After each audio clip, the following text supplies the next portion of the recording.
From inspiration to realization, the creative journey of a painting by Cheryl-Ann. Hi, my name is Cheryl-Ann. You can call me Cheryl. And this is a brief glimpse into the journey of my art practice. My work begins sometimes years before paint is put to canvas.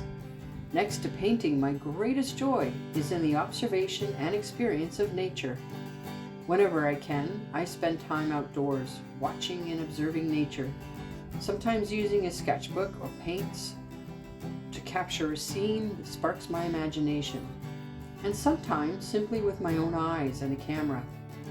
When I return home, I save this research in my studio, as it will be a valuable resource for future work. Before I start a new painting, I return to my studio computer to dig through thousands of photos, sketches, and memories of places I've been and things I've found remarkable enough to take note. Right now, I'm going through photos from a road trip I took in 2018 that generated over 700 photos and countless memories. Many of the photos were taken from a train that traveled to the Algoma Valley in northern Ontario. This photo was the only one I managed to take while on a moving train that had birch trees with a lake behind it. The exact location is unknown. It was a lucky click of the shutter. Depending on the size of canvas I plan to use, I'll crop the image to suit the scale of my painting. Sometimes I'll adjust the lighting and color balance. Next, I take out a sketchbook and work on the composition of the artwork. This is the most important stage in creating a painting. Composition describes how elements are placed on the two-dimensional plane, which is the canvas.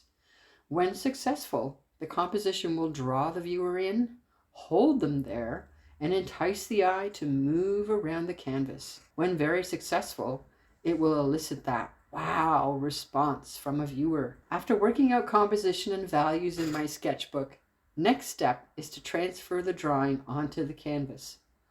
I use a simple grid to help with both compositional placement and with transferring shapes from the smaller format of the sketchbook to the larger canvas. Next, I consider my palette if I haven't already made that decision earlier on. My current art practice explores the use of color and how they affect one another in a composition. This painting uses red-orange, blues, greens, and white. All of the hues will derive from these colors. Next, I start on the first layer of paint, which is a basic blocking in of the shapes. Often these blocked in areas will represent the values I want to have in the work. Values describe the lightness and darkness of a color. My art practice is solvent-free because I don't want to add unnecessary chemicals. It's also safer for me too. My medium is walnut oil paint and pure walnut oil when needed. The second layer for me is the fun bit because this is when the work comes to life.